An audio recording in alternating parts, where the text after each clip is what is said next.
IAS academy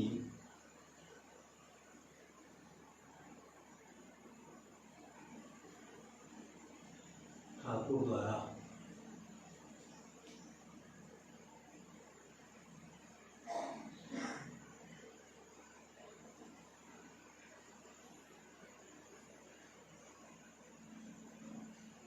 विषय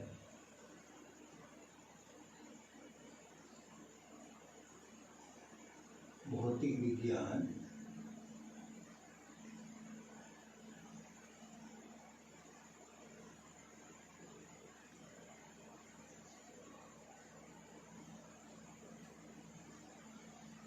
Sai IAS academy में सभी का स्वागत है। और जैसा कि हमारी एक सीरीज चल रही है फिजिक्स की, है ना, तो पिछली क्लास में हमने फिजिक्स में मानक मीटर की बात करी थी, फिर मीटर के बड़े छोटे मात्रकों की बात करी थी, उसमें माइक्रोन की बात करी थी, एंगस्ट्रॉम की बात करी थी, है ना, फर्मी की बात करी थी हमने, है ना, खगोलीय इकाई की बात करी थी और प्रकाश वर्ष की बात करी थी, है ना। इसी क्रम को आगे बढ़ाते हुए, है ना, जो हम मापक की बात कर रहे थे उसमें आज हमारा नया दूसरा टॉपिक है, वह है मानक किलोग्राम। मानक किलोग्राम, मानक किलोग्राम,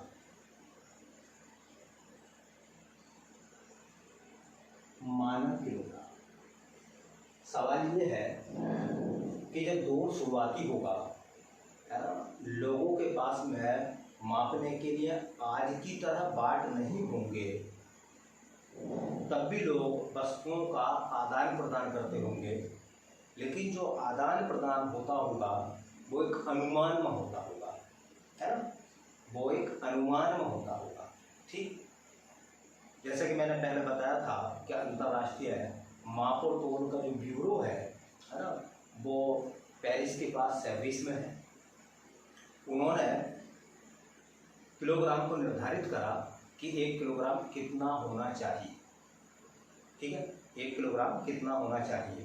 ठीक, वैसे तो आप सब जानते हैं, तुमने देखा होगा कि जब हम किसी व्यक्ति से कोई चीज़ लेते हैं तो उसके एवज में मान लीजिए हमें उतनी ही चीज़ देनी होती है ना, तो कोई ना कोई मापक जरूर होता है।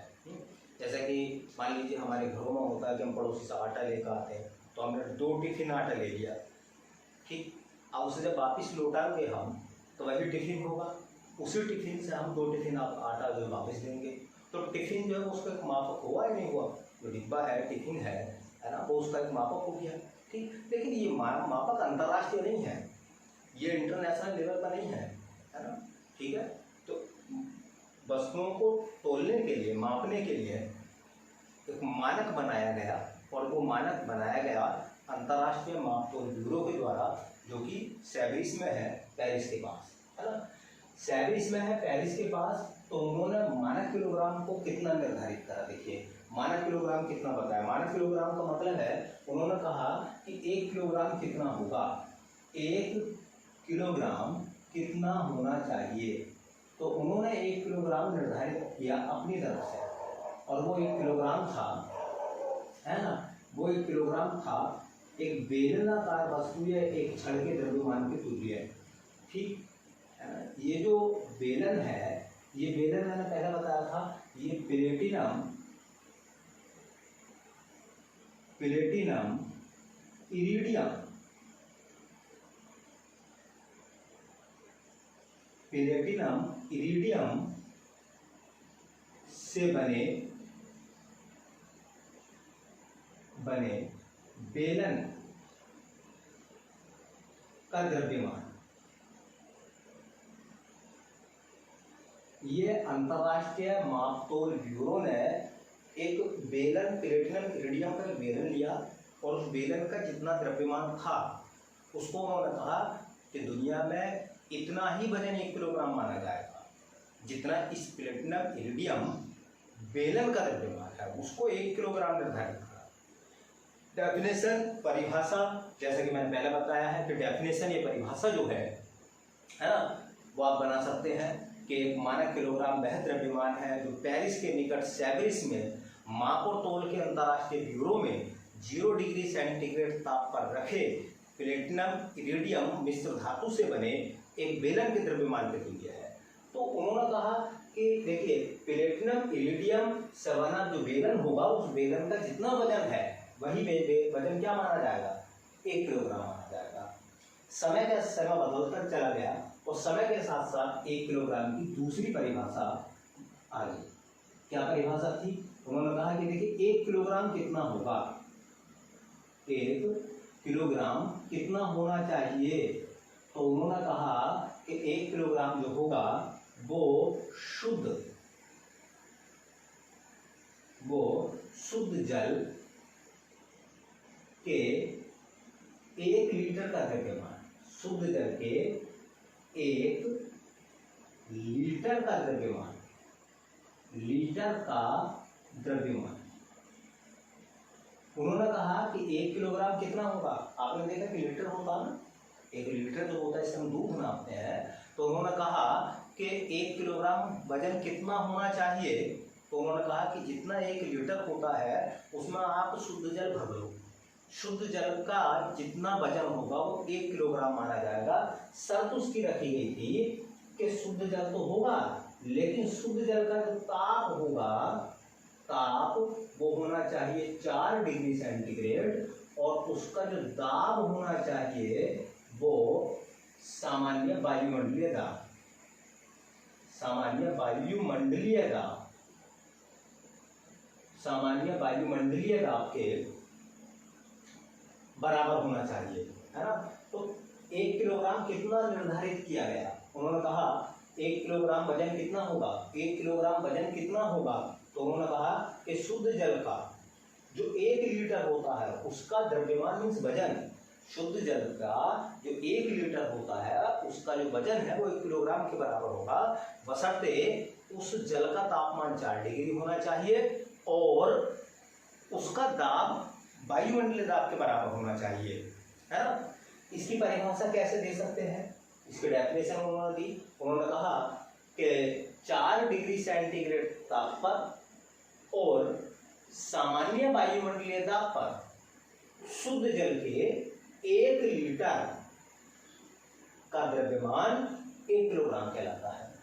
तो किलोग्राम की परिभाषा जो जल के आधार पर बनी है ना, वो पूछ लेगा कि देखिए 1 किलोग्राम कितना होता है, तो आप कह सकते हो शुद्ध जल के 1 लीटर का जितना वजन होगा वो 1 किलोग्राम कहलाएगा।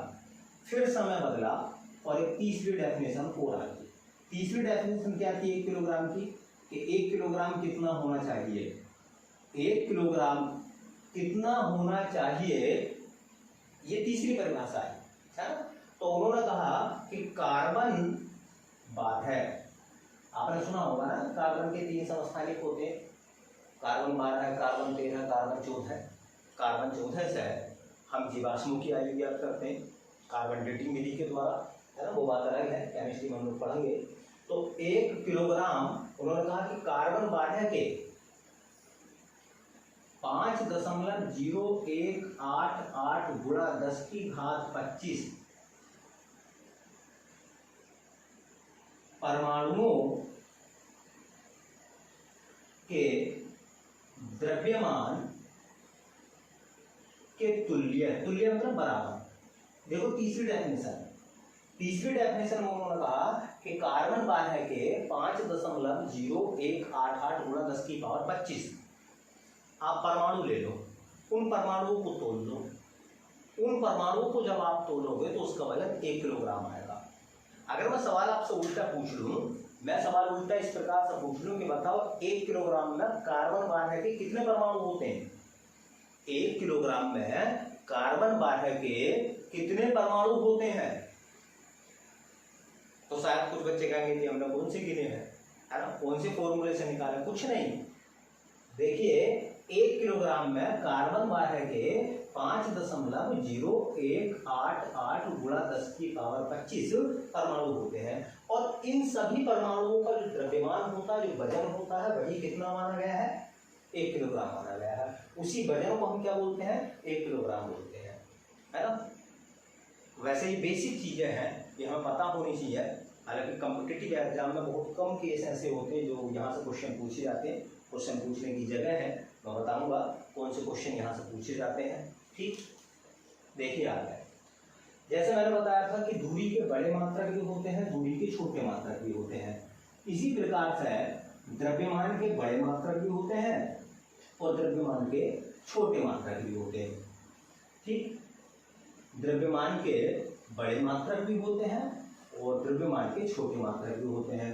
मतलब वजन को नापने के लिए बड़े मात्रकों का प्रयोग भी किया जाता है और वजन को मापने के लिए उसके छोटे द्रव्यमान भी होते हैं, छोटे मात्रक भी होते हैं, है ना।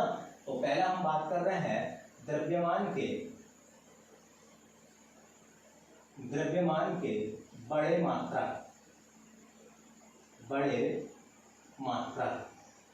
द्रव्यमान के बड़े मात्रक का मतलब है ना, जो बड़े बड़े मात्रक हैं उनकी बात कर रहे हैं। कुछ नाम देखिए आप, जैसे मैंने मीटर के बारे में बताया था, सेम वही प्रक्रिया है। जैसे मैं कहूँ कि 1 डेकाग्राम कितना होता है, तो आप कहोगे भैया 10 की पावर 1 ग्राम, है ना। 10 की पावर 1 ग्राम मतलब 10 ग्राम का 1 डेकाग्राम होता है। ऐसी मैं आपसे बात करूं 1 हेक्टोग्राम, तो आप कहोगे 10 की पावर 2 ग्राम, 10 की पावर 2 ग्राम।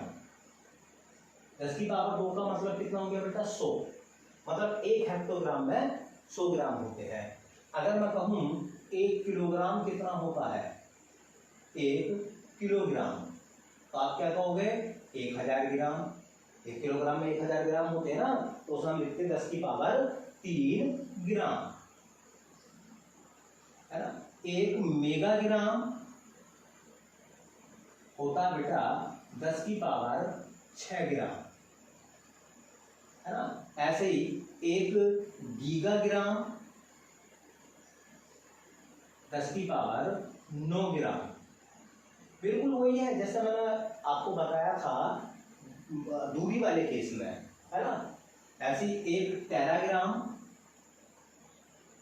वो होता बेटा 10 की पावर 12 ग्राम, है ना। 1 पेटोग्राम या पेटाग्राम 10 की पावर 15 ग्राम, है ना। 1 एक्साग्राम वो होता 10 की पावर 18 ग्राम। अगर और आगे जाना चाहो तो और आगे चले जाओगे, 1 जेटोग्राम 10 की पावर 21 ग्राम। 1 योटोग्राम 10 की पावर 24 ग्राम। ऐसे चेंज होते रहेंगे ये, ठीक है। तो ये चीजें मैंने आपको बताई थी दूरी वाले केस में। अगर यहाँ पर ग्राम न लगा के मीटर लगाते चले जाओ तो इधर सब में पीछे मीटर बनते चले जाएंगे, है ना। 1 डेकामीटर बराबर 10 की पावर 1 मीटर, 1 हेक्टोमीटर 10 की पावर 2 मीटर, 1 किलोमीटर 10 की पावर 3 मीटर, 1 मेगामीटर 10 की पावर 6 मीटर, 1 गीगामीटर 10 की पावर 9 मीटर, 1 टेरामीटर 10 की पावर 12 मीटर, 1 पेटामीटर 10 की पावर 15 मीटर, 1 एक्सामीटर 10 की पावर 18 मीटर, 1 जेटोमीटर 10 की पावर 21 मीटर, 1 योटोमीटर 10 की पावर 24 मीटर, है ना। देखिए इसी प्रकार से द्रव्यमान के छोटे मात्रक भी हैं, वजन नापने के छोटे मात्रक भी है ना। तो द्रव्यमान के छोटे मात्रक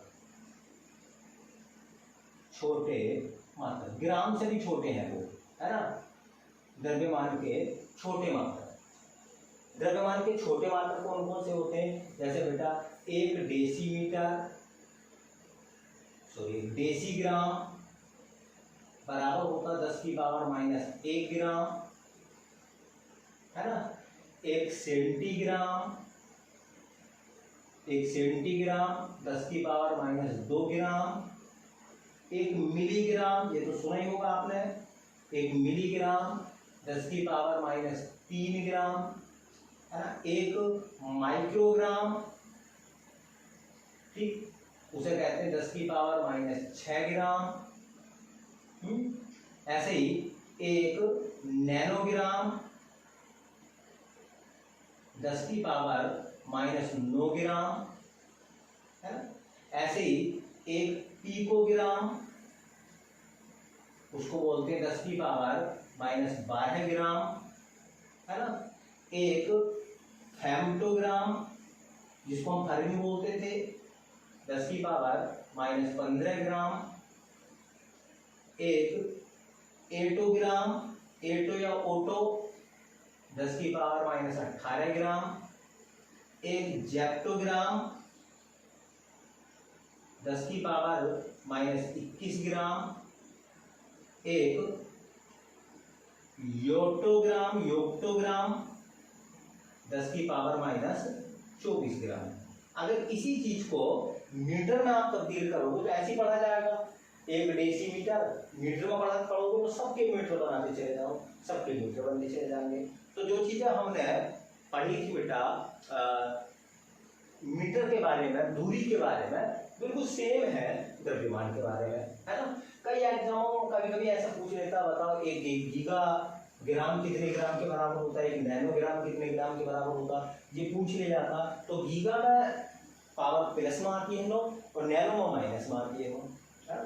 थोड़ा सा देख लें इन चीज़ों को, कहीं ना कहीं एग्जाम में चीज़ें मिल जाती हैं। छोटे क्वेश्चन जरूर होते हैं, लेकिन मैं बताऊंगा, मैं टेस्ट भी लूँगा, उस टेस्ट में मैं दूंगा। ऐसे सवाल मैंने पढ़े हैं एग्जाम में, इन टेबलों से सवाल आए हैं, है ना। तो बनवाने का मतलब ये कि पिछली बार कुछ और पूछा था सर, इस बार कुछ और पूछ ले, इसलिए हमें सब जानकारी रखनी चाहिए कंपटीशन को अगर हमें क्रैक करना है तो। ठीक, चलिए अब क्या है, इनके भी अतिरिक्त कुछ और मात्रक होते हैं द्रव्यमान को नापने के। इनके अलावा भी कुछ और मात्रक हैं जिनसे हम द्रव्यमान को कैलकुलेट करते हैं, द्रव्यमान को मापते हैं, है ना। उनके बारे में थोड़ा सा हम और ध्यान रख लें, वहां से भी सवाल एग्जाम में पूछे जाते हैं, ठीक है, वहां से भी सवाल एग्जाम में पूछे जाते हैं। तो जैसे एक हमारे पास में होता है, आपने पढ़ा होगा, एक होता है एक औंस, है ना। जब आप सोने का भाव देखते हो ना अखबार में, तो उसमें औंस, पाउंड ऐसी चीजों में आता है ना। तो एक औंस जो होता है, ठीक, एक औंस जो होता है वो होता है बेटा 28.35 ग्राम के। ध्यान से देखो, एक औंस जो होता है वो 28.35 ग्राम के होता है ना। इसी प्रकार से एक पौंड, पाउंड या पौंड, है ना, एक पाउंड या पौंड, आपने ऊन खरीदी होगी ना, या ऊन का रेट अगर कभी आपने करा है तो पौंड में मिलती है ना। तो एक पौंड जो होता है वैसे तो होता है बेटा वो 16 औंस का, कितने का, 16 औंस का। लेकिन अगर मैं इसी औंस के, है ना, ग्राम बना दूं तो कितने ग्राम आएगा, एक पौंड में कितने ग्राम होंगे, तो 16 गुणा 28.35 बन गए इसके बेटा क्या, ग्राम। सही तरीके से गुणा कर लो, अब इसकी गुणा कर लेते हैं। 16 पंजे 80, हासिल लगे 8, 16 किया 48 और 8 56, हासिल लगे 5, 16 सत्ते 112, 16 अट्ठे 128, 128 और 5, बोलो 128 और 5, 8 5 13 33, 133, हासिल लगे कितने 13 और 16 दूनी 32, 32 और 13 तो 32 और 10 42, 42 और 3 45। तो देखो ध्यान से देखो, इस जीरो को अगर मैं हटा भी दूं तो 153.6 ग्राम, है ना। इसलिए तुमने एक नाम सुना होगा, जो ऊन बेचने वाले होते हैं, है ना, हम उनसे कभी भाव करते हैं तो वो रेट जो बताते हैं वो पौंड में बताते हैं, है ना। वो कह रहा है कि 200 रुपये पौंड ऊन की है। हम सोचते हैं यार एक पौंड आधा किलो का होता है या 1 किलोग्राम का होता है, तो ना तो वो पूरा आधा ही किलो होता है ना, और ना वो पूरा 1 किलोग्राम होता है। बल्कि साधारण भाषा में अगर इसे कहें 453 ग्राम है, चलो 3 ग्राम अगर मैं छोड़ भी दूं तो कितना होता, कितना बचा 450 ग्राम। 450 ग्राम का मतलब कितना हो गया 450 ग्राम। तो एक पौंड जो होता है वो 1 किलो का नहीं होता, बल्कि वो 450 ग्राम का होता है औसतन। इसी को हम बोल देते हैं 453.6 ग्राम। सही मान जो उसका 453.6 ग्राम होता है। ठीक है, ऐसे देखिए जैसे कि आप जानते हैं कि 1 किलोग्राम होता है, 1 किलोग्राम। तो 1 किलोग्राम जो होता है बेटा वो होता है 1000 ग्राम के। ठीक, 1000 ग्राम के होता है। अगर मैं इससे भाग कर दूं 453.6 से भाग कर दूं 1000 को, तो ग्राम से तो ग्राम खत्म हो जाएगा। इस सबके क्या बन जाएंगे, पौंड बन जाएंगे। तो इसके पौंड आते हैं बेटा 2.20 पौंड लगभग। इसका मतलब याद रख लेना 1 किलोग्राम में 2 पौंड नहीं होते, क्योंकि 450 ग्राम है ना, 50 ग्राम बच जाएगा। तो 1 किलोग्राम में 2.2 पौंड होते हैं। अगर आप 1 किलोग्राम ऊन खरीद रहे हो तो वो 2 पौंड से ज्यादा ऊन देगा आपको। कभी आप दुकान पर जाओ और 2 पौंड अगर आप ऊन ले रहे हो, है ना, या 1 किलोग्राम ऊन ले रहे हो उससे, तो आपको 2 पौंड ऊन दे देगा, तो वो गलत हो जाएगा, है ना, वो गलत है। उसे कितनी ऊन देनी चाहिए, 2.2 पौंड ऊन। ऐसे आपने नाम सुना होगा 1 कुंटल, 1 कुंटल जैसे गेहूं वगैरह नहीं तोलते हम लोग गाँव में, है ना, ये तुमने देखा होगा कुछ चीजें कुंटल में तुलती हैं, भूसा है, गेहूं है, चावल है। तो 1 क्विंटल जो होता है, आपने सुना होगा 1 कुंटल जो होता है बेटा वो 100 किलोग्राम के, 100 केजी का कितना होता है, 1 कुंटल होता है। ऐसे आपने सुना होगा 1 मीट्रिक टन, 1 मीट्रिक टन, इसे टन भी बोल देते हैं। तो 1 मीट्रिक टन जो होता है वो 10 कुंटल का होता है। इसका मतलब तुमने देखा होगा जो ट्रक वगैरह होते हैं, जब वो लोड लेकर जाते हैं तो वो टन में लेकर जाते हैं, है ना, टन में लोड होता है ना। तो टन का मतलब समझ रहे हो, 1 टन 10 कुंटल का होता है और 1 कुंटल 100 किलो का होता है। तो अगर मैं इसके किलोग्राम बनाना चाहूँ, है ना, तो इसके किलोग्राम बेटा कितने बनेंगे, देखियो 10 गुणा 100 केजी और 100 ढाई 1000 केजी। इसका मतलब समझो पहले, 1 टन में 10 तो कुंटल होते हैं और 1 टन में 100 केजी होते हैं। सॉरी, 1 टन में 10 कुंटल होते हैं और 1 टन में 1000 केजी होते हैं। केजी का मतलब हो गया बेटा किलोग्राम। केजी का मतलब क्या है, यहाँ किलोग्राम है। ऐसे आपने एक नाम सुना होगा 1 कैरेट। 1 कैरेट, 1 कैरेट, 1 कैरेट जो होता है वो 205.3 mg के बराबर होता है। mg का मतलब है मिलीग्राम। लिख दूं मैं, कभी mg आप गलत कुछ और समझ गए। mg का मतलब है ना मिलीग्राम, ग्राम से भी छोटा। mg का मतलब मिलीग्राम। वैसा आपने नाम सुना होगा, है ना, यानी क्वेश्चन बहुत शानदार पूछ जाता है ना। सोने की शुद्धता को मापा जाता है किससे, बोल किससे, कैरेट से। किससे नापते हैं हम, कैरेट से। कैरेट से नापा जाता है सोने की शुद्धता, है ना, सोने की शुद्धता, सोने की शुद्धता, सोने की शुद्धता का मापन, किससे करते हैं बेटा हम, बोलो। ये तो क्वेश्चन कई बार एग्जाम में पूछा गया है ना, कि सोने की शुद्धता मापी जाती है किसमें, कैरेट में। किसमें नापते हैं हम, कैरेट में। एक मेरे साथ हिसाब लगाओ, 1 कैरेट जो है वो 205.3 मिलीग्राम के बराबर है। अगर 24 कैरेट का सोना है तो कितने ग्राम सोना होगा उसमें। आपने ये तो जरूर सुना होगा, आपने ये जरूर सुना होगा, ये क्वेश्चन आता है एग्जाम में कई बार, है ना, कि 18 कैरेट के सोने में कितने प्रतिशत सोना होता है। प्रतिशत तो आपने सुना होगा, सुना है कि नहीं, समझ रहे हैं। 18 कैरेट के सोने में कितने प्रतिशत सोना होता है। बाकी आप सब जानते हैं कि सोने के आभूषण बनाते समय सोने में तांबा मिलाया जाता है, सोने में तांबा मिलाते हैं। 24 कैरेट का सोना शुद्ध सोना होता है। तो अगर मैं हिसाब लगाऊं एक कैरेट जो होता है वो 205.3 मिलीग्राम के बराबर होता है, तो मेरा 24 कैरेट कितना होगा? 24 कैरेट, क्योंकि आभूषण सोने के बनते हैं और 24 कैरेट का सोना शुद्ध सोना होता है। तो अगर मैं इसकी गुणा करा दूं तो आएगा 4927.2 mg मतलब मिलीग्राम। याद रखें, अगर 24 कैरेट आप सोना ले रहे हो तो 24 कैरेट सोने का वजन कितना होगा? बोलो, 4927.2 mg होगा, मिलीग्राम होगा। अगर 18 कैरेट का सोना ले रहे हो तो 18 कैरेट में क्या इतना होगा?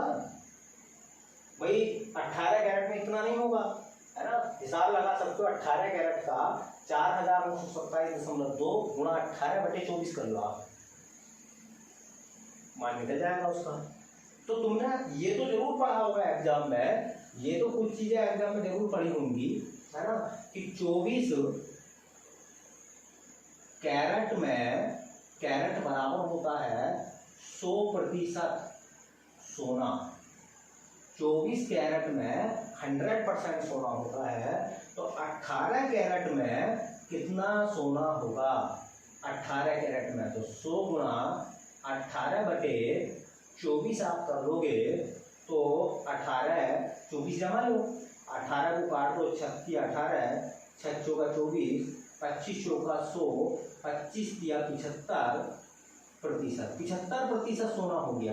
अगर आप दुकान से 18 कैरेट का आभूषण खरीद कर लेकर आते हैं तो आपको सोना कितने प्रतिशत मिलता है? सोना कितने प्रतिशत मिलता है? 75% सोना मिलता है केवल। बाकी 25% क्या मिलता है? उसमें मिलने वाली मिश्र धातु, जैसे कि तांबा, ये चीज आपको मिलती है। ठीक है, तो ये बहुत अच्छा सवाल बनेगा कि एक कैरेट कितने मिलीग्राम के बराबर होता है?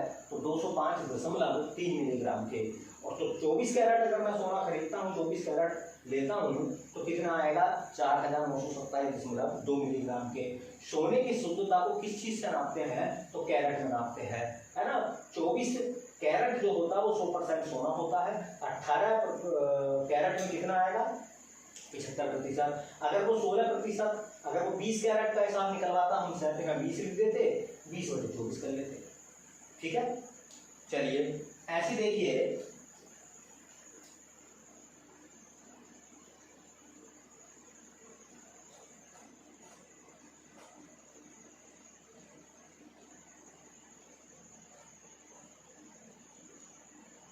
कुछ और काम की चीजें हैं, है ना, जो यहाँ से क्वेश्चन बनते हैं एग्जाम में। ये कैरेट वाला बहुत शानदार है, यहाँ से क्वेश्चन एग्जाम में आए हैं, एसएससी ने पूछे हैं, उत्तर प्रदेश के एग्जामों में आए हैं, अदर स्टेट लेवल के एग्जामों में यहाँ से क्वेश्चन पूछे गए हैं। कैरेट वाले से चाहे वो प्रतिशत का पूछ ले या कैरेट में मान पूछ ले, है ना।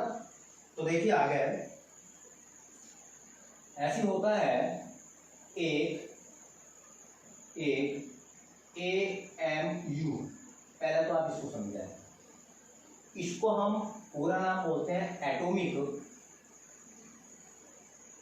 Mass unit. हिंदी में कहते हैं इसको हम परमाणु द्रव्यमान इकाई। क्या बोलते हैं इसको? एटॉमिक मास यूनिट को परमाणु द्रव्यमान इकाई। एक एटॉमिक मास यूनिट का जो मान होता है वो होता है बेटा वैसे तो 1/12 गुणा कार्बन 12 के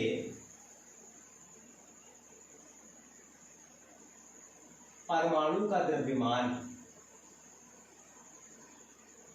मतलब कहने का इनका ये है कि अगर कार्बन 12 के परमाणु के द्रव्यमान को 12 से भाग कर दी जाए तो एक एटॉमिक मास यूनिट का माना जाएगा, एक AMU का माना जाएगा। तो ये एग्जाम में पूछा ना, PCS में आया था एक बार ये, है ना। तो बहुत पहला आया था, एक एटॉमिक मास यूनिट जो होता है 1/12 गुणा कार्बन 12 के परमाणु का द्रव्यमान। अगर इसका सही मान आप निकालना चाहते हो तो 1.66 गुणा 10⁻⁻27 kg किलोग्राम पे। अगर ये ग्राम में पूछ ले, यहाँ से ग्राम में पूछा गया था, अगर ग्राम में पूछ ले तो एक एटॉमिक मास यूनिट का मान हो जाएगा 1.66 गुणा 10 की पावर माइनस 24 ग्राम, है ना। ये एटॉमिक मास यूनिट आपने लिखा हुआ देखा होगा केमिस्ट्री में, है ना। तो केमिस्ट्री में ये किस काम में आता है, इसका काम क्या है, इसका काम क्या है, परमाणु कोमा परमाणु नाभिक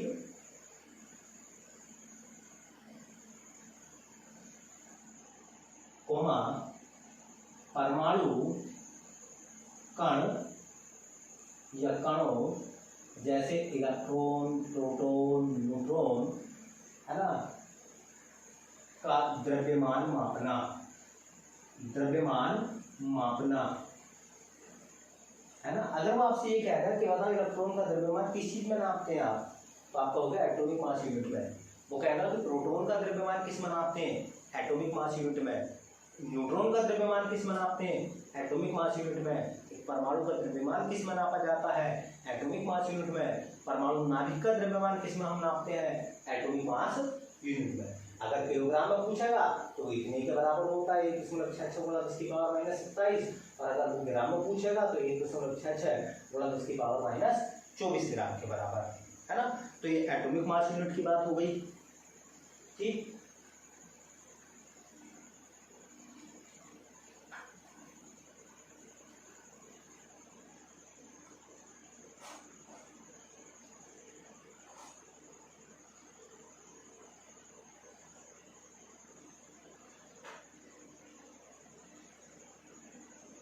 ऐसे देखो एक आता है एक ग्रेन, एक ग्रेन, है ना। वो आपने सुना होगा कि 1-2 के ज़माने में चांदी के सिक्के, तांबे का टका, जीतल, है ना, ये चले थे उस समय ऐसी, और उनके वजन थे ग्रेन में, है ना। जैसे कभी पूछा जाए 10 ग्रेन का सिक्का चलाया उसने, 20 ग्रेन का सिक्का चलाया, तो ये क्या था, ग्रेन क्या था, जो चांदी का सिक्का होता था मान लीजिए या तांबे का सिक्का होता था, उस सिक्के का वजन जो था उस वजन को ग्रेन में नापा गया था, और वजन के आधार पर उस सिक्के को वैल्यू दी गई थी। अगर चांदी का सिक्का है वो वजनदार है तो वो महंगा है, चांदी का सिक्का अगर पतला है ना, तो उसका वजन, उसका जो मान है, उसकी जो वैल्यू है वो कम है। आज की तरह नहीं, है ना। आज करेंसी में तुम देखो 1 रुपये का सिक्का और 2 रुपये के सिक्के में फर्क ही नहीं, केवल लिखने में फर्क है। मान लीजिए आकार में, वजन की हम लोग बात कर लेते हैं, है ना।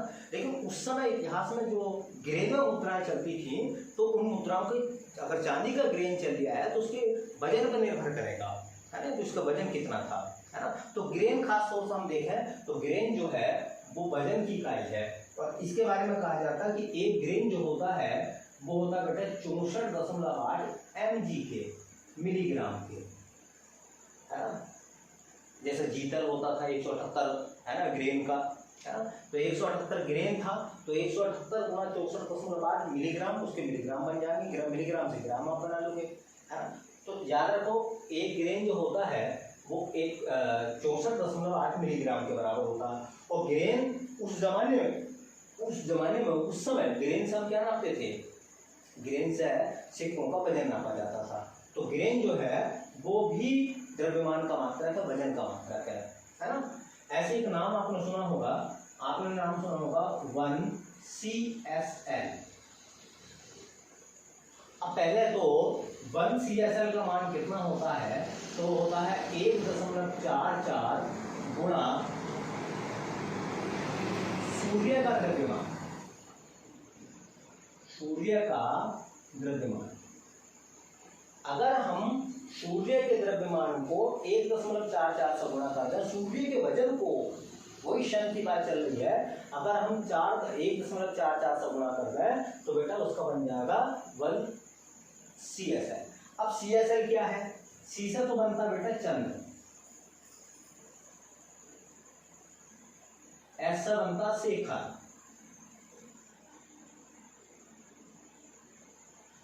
L से बनता लीले। तो हिंदी में इसको हम कहेंगे चंद्रशेखर सीमा। क्या कहेंगे हम, चंद्रशेखर सीमा। स्वर्णिम चंद्रशेखर, जिन्होंने ब्लैक होल के बारे में जानकारी दी थी, समझ रहे हैं ना, उन्हीं के नाम पर इसको चंद्रशेखर सीमा कहा गया। अब सवाल ये बड़ा खतरनाक सवाल है। सवाल ये है कि चंद्रशेखर सीमा जो है वो किसका मात्रक है। अब इतने ही हमसे पूछ ले कि चंद्रशेखर सीमा जो है वो किसका मात्रक है ना, तो हम सोचेंगे चंद्रशेखर सीमाएं तो दूरियों होती तब्दील होती है, चाहे दूरी का मात्रक हो, जबकि गलत है, दूरी का मात्रक नहीं है बल्कि वो किसका मात्रक है ना। तो चंद्रशेखर सीमा या चंद्रशेखर लिमिट जो है वो द्रव्यमान का मात्रक है, और एक चंद्रशेखर सीमा का मान जो होता है वो 1.44 गुना सूर्य का द्रव्यमान। अब लगा लो सूर्य का वजन है ना, जितना सूर्य का वजन है उसे 1.44 से गुणा करते हैं हम, तो एक चंद्रशेखर सीमा का माना जाएगा। और ये कई बार एग्जाम में क्वेश्चन पूछा गया है। यह द्रव्यमान का सबसे बड़ा मात्रक है। द्रव्यमान को नापने का इससे बड़ा मात्रक कोई नहीं है। अगर वजन को नापना हो तो आपने सुना होगा कुंटल, टन, तो हमें लगता है यार बड़े बड़े मात्रक हैं तो कुंटल और टन, तो लेकिन ये कुंटल और टन से भी बड़ा है ना, समझ रहे हैं ना। कुंटल और टन से भी कैसा है ये बड़ा मात्रक है। कुंटल और टन से भी बहुत बड़ा मात्रक है ना। तो क्वेश्चन ऐसा पूछा गया है द्रव्यमान का सबसे बड़ा मात्रक कौन सा है ना। तो यह द्रव्यमान का सबसे बड़ा मात्रक है। यह द्रव्यमान का सबसे बड़ा मात्रक है, पहली बात। दूसरी बात बेटा समझो मेरी बात को, इससे नापते क्या है भाई, सूर्य क्या है, सूर्य तारा है ना। तो इससे तारों का वजन नापा जाता है। किसका, तारों का। तो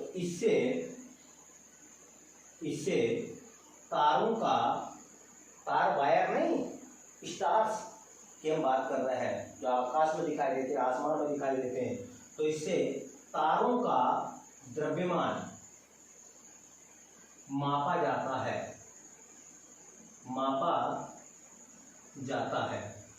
ना। तो इससे तारों का क्या नापते हैं हम, तारों का द्रव्यमान नापते हैं। तो ये सवाल बहुत अच्छा सवाल पूछा गया है, कई बार एग्जाम में आया है कि द्रव्यमान का सबसे बड़ा मात्रक क्या है। तो जब भी पूछेगा CSL है ना, चंद्रशेखर लिमिट, और चंद्रशेखर लिमिट किसका मात्रक है, द्रव्यमान का मात्रक है। ठीक है, चलिए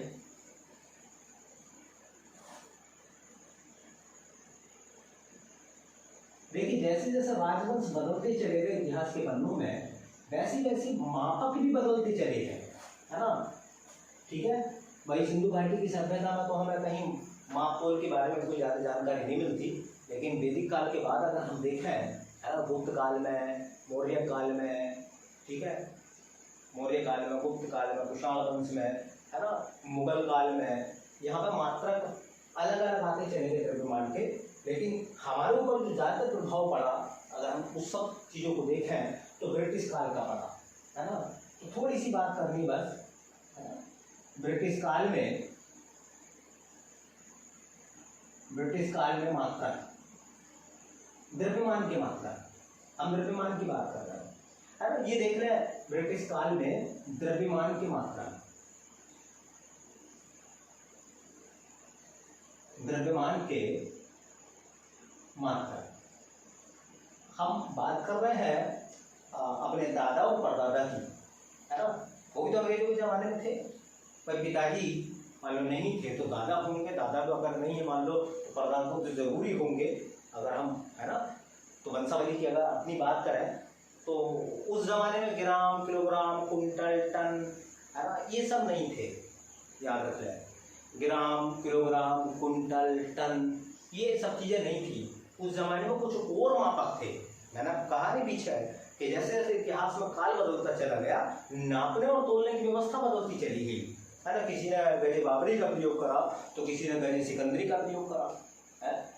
अगर हम जमीन की पैमाइश की बात करेंगे, है ना, ठीक है। तो इसी प्रकार से समय बदलने के साथ साथ, है ना, द्रव्यमान के मात्रा भी बदलती चले गए, है ना। जैसे उस समय चलती थी रत्ती, तो 8 रत्ती का 1 मासा होता था।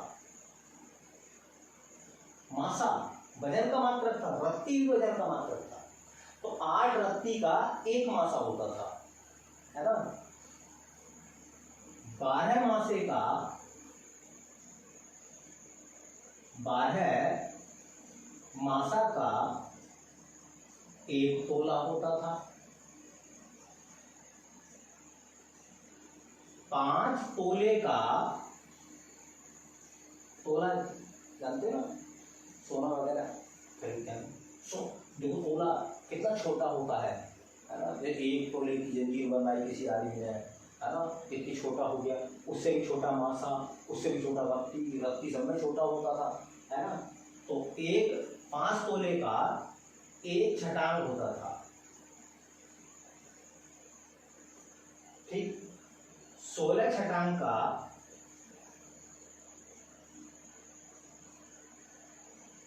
1 शेर होता था और 40 शेर का 1 मन होता था। ये हमारे ज़्यादा एग्जाम के हिसाब से तो नहीं, एग्जाम के हिसाब से तो इतने ज़्यादा मोस्ट नहीं है। अगर कभी उत्तर प्रदेश के एग्जामों में पुरानी मापतोल प्रणाली पूछ ली जाए तो कह नहीं सकता मैं, है ना। वैसे आज के दौर में तो ऐसे क्वेश्चन नहीं पूछे जाते, फिर भी हमें पता होना चाहिए कि हमारे जो बुजुर्ग थे, है ना, वो किन किन नापने और तोलने में, है ना, चीज़ों किन किन मात्रकों का प्रयोग करते थे, है ना। रत्ती भरना तो समझ लो, रत्ती भर किसी जमाने को कहते थे ना, है ना। मैं तो बिल्कुल भी रत्ती भरना दूँ, ठीक। तो रत्ती बहुत छोटा, छोटे से छोटा कण भी ना दूँ, है ना। तुमने नाम सुना होगा छटांग के बारे में, छटांग, है ना। छटांग पर घी दे दिया उसने हमें, तो छटांग भी कोई ज़्यादा बड़ा मात्रक नहीं था, बहुत छोटा मात्रक था। मन होते थे, शेर होते थे, ये बड़े मात्रक थे, है ना, ठीक है। और आज के ज़माने में बताया गया है कि एक रत्ती जो है, अब मैं आपको बता ही दूँ, एक रत्ती तकरीबन 120 mg के होता, मिलीग्राम के। मिलीग्राम, ग्राम नहीं है, 120 ग्राम नहीं है। कभी आप 120 ग्राम समझ लो, मिलीग्राम है ना। ग्राम से भी छोटा है, ग्राम का भी 1000वां भाग होता है मिलीग्राम। तो 120 ग्राम का होता था। अब 8 रत्ती का आप हिसाब लगा लो, 12 96, 960 मिलीग्राम का 1 मासा। उसे 12 से गुणा कर दोगे तो 1 तोला, है ना। उसे 5 से गुणा कर दोगे तो 1 छटांग, जो मान आएगा उसे 16 से गुणा कर दोगे तो 1 शेर, 40 से गुणा कर दोगे तो 1 मन बन जाएगा, है ना। 9 मन तेल होगा ना राधा, ठीक। इसका मतलब समझ रहा है, इसका मन बड़ा मात्रक था, ठीक है। मन जो था वो बड़ा मात्रक था। तो आज मैंने आपको जो है जानकारी दी है। देखिए रोचकता की बात भी है, क्योंकि जब हम किसी विषय को पढ़ते हैं तो उसमें रोचकता भी होनी चाहिए। फैक्टों से काम नहीं चलता, उसका बेसिक चीज़ें भी हम पता हो, है ना। और जाहिर सी बात है, जो एग्जाम के हिसाब से क्वेश्चन है वो भी मैं आपको बता रहा हूँ। तो लगातार आप जो है मेरे साथ जुड़े रहिए, नोट्स बनाते रहिए और खूब मन से तैयारी करिए। अगर फिजिक्स से एक भी क्वेश्चन कॉम्पिटिटिव एग्जाम में किसी में भी अगर आएगा, चाहे उत्तर प्रदेश PCS की बात हो, है ना, चाहे उत्तर प्रदेश लोअर PCS की बात हो, चाहे उत्तर प्रदेश में समीक्षा अधिकारी की बात हो, चाहे UP SSC की बात हो, चाहे रेलवे की बात हो, चाहे किसी भी अदर्स एग्जाम स्टेट का कोई भी एग्जाम हो, अगर फिजिक्स का एक भी क्वेश्चन आएगा तो आपके नोट्स आएगा। ये मैं आपको आश्वासन दिलाता हूँ। आप बस मेरे साथ जुड़े रहिए, लगातार पढ़ते रहिए, नोट्स बनाते हुए चीज़ों को याद करते रहिए, ठीक है। बाकी देखते नेक्स्ट क्लास में, ठीक।